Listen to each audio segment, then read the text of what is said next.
कई दिनों से कयास लग रहे थे कि सचिन पायलट का बगावती तेवर नई पार्टी की ओर लेकर जा रहा है, लेकिन ये सारी अटकलें हवा हो गई। यानी पायलट के दिमाग में कुछ और पक रहा है। राजस्थान सहित देश के लाखों लोगों की निगाहें 11 जून को सचिन पायलट पर टिकी रही। इस तारीख का इंतजार लोग कई दिनों से कर रहे थे। पिछले 10 दिन से हर तरफ यही चर्चा थी, 11 जून को सचिन पायलट बहुत बड़ा ऐलान कर देंगे। 11 जून जब आया, वो दिन निकल गया, कुछ नहीं हुआ। सचिन पायलट ने अपने पिता पूर्व केंद्रीय मंत्री स्वर्गीय राजेश पायलट की पुण्यतिथि पर आयोजित श्रद्धांजलि सभा में संबोधन दिया। इस संबोधन में उन्होंने इशारों ही इशारों में अशोक गहलोत पर निशाना जरूर साधा, लेकिन नई पार्टी या किसी बड़े आंदोलन का कोई बड़ा ऐलान नहीं किया। कांग्रेस सूत्रों के मुताबिक इस श्रद्धांजलि सभा से कुछ दिन पहले पार्टी के वरिष्ठ नेताओं ने सचिन पायलट से बात की। पायलट को समझाया गया कि वो 11 जून को ऐसा कोई कदम ना उठाएं जिससे आने वाले दिनों में पार्टी के लिए या उनके लिए वो उचित ना हो। केंद्रीय नेताओं के मुताबिक सुलह का नया फॉर्मूला तैयार किया जा रहा है। इस फॉर्मूले में सचिन पायलट का राजनीतिक भविष्य सुरक्षित रखा गया है। फिलहाल राहुल गांधी विदेश दौरे पर हैं। उनके आने के बाद ये फॉर्मूला उन्हें बताया जाएगा। आलाकमान की अंतिम मुहर के बाद गहलोत और पायलट को इस फॉर्मूले के तहत आगे काम करने की जिम्मेदारी दी जाएगी। तो क्या सिर्फ यही एक कारण है कि पायलट नई पार्टी बनाने से पीछे हट रहे हैं? चलिए समझते हैं कि आखिर सचिन पायलट ने कांग्रेस से अपनी राह अलग क्यों नहीं की। सचिन पायलट अगर कांग्रेस छोड़कर नई पार्टी बनाते तो उसके लिए अब थोड़ी देर हो चुकी है।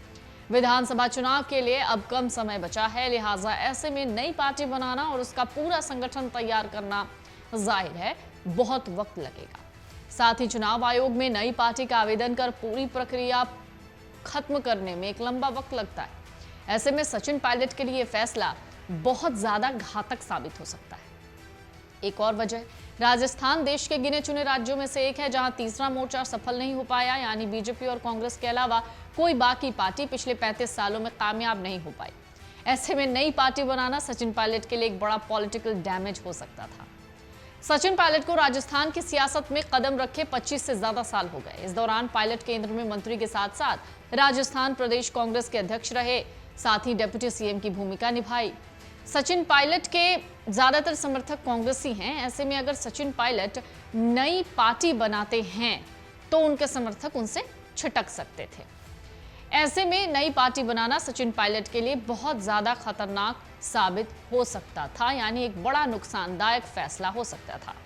आपको बता दें, सचिन पायलट की पूर्वी राजस्थान में पकड़ मानी जाती है। साथ ही कहा जाता है सचिन पायलट के गुर्जरों के साथ मीना और जाट समाज में भी बहुत प्रभाव है।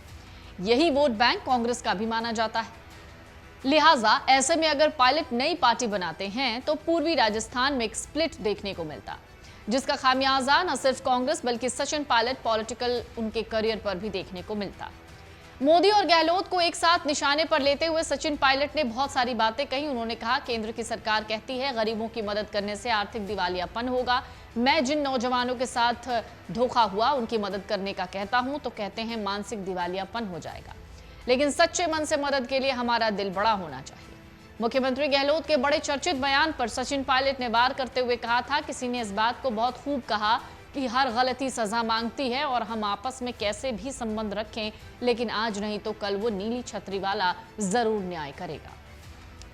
सचिन पायलट ने साथ ही ये भी कहा कि वो पीछे नहीं हटेंगे और नौजवानों के लिए लड़ाई जारी रखेंगे। आपको बता दें, सचिन पायलट के बयानों से साफ होता है कि वो फिलहाल कांग्रेस को छोड़कर जाने के मूड में नहीं है, ना ही इस तरीके का कोई वो पॉलिटिकल खतरा मोल लेना चाहते हैं। साथ ही सचिन पायलट ने यह भी संकेत दे दिए कि वो कांग्रेस में ही रहकर अपनी मांगों की लड़ाई लड़ते रहेंगे। उनका संघर्ष कांग्रेस में जारी रहेगा। अमर उजाला अब आपके टीवी पर भी। अपने स्मार्ट टीवी पर YouTube पर सर्च करें अमर उजाला, चैनल सब्सक्राइब करें और देखें ताजा खबरें, वो भी HD क्वालिटी में। और हाँ, बेल आइकन दबाना ना भूलें ताकि हर खबर हो आपके घर। अमर उजाला, निष्पक्ष, निर्भीक, निरंतर।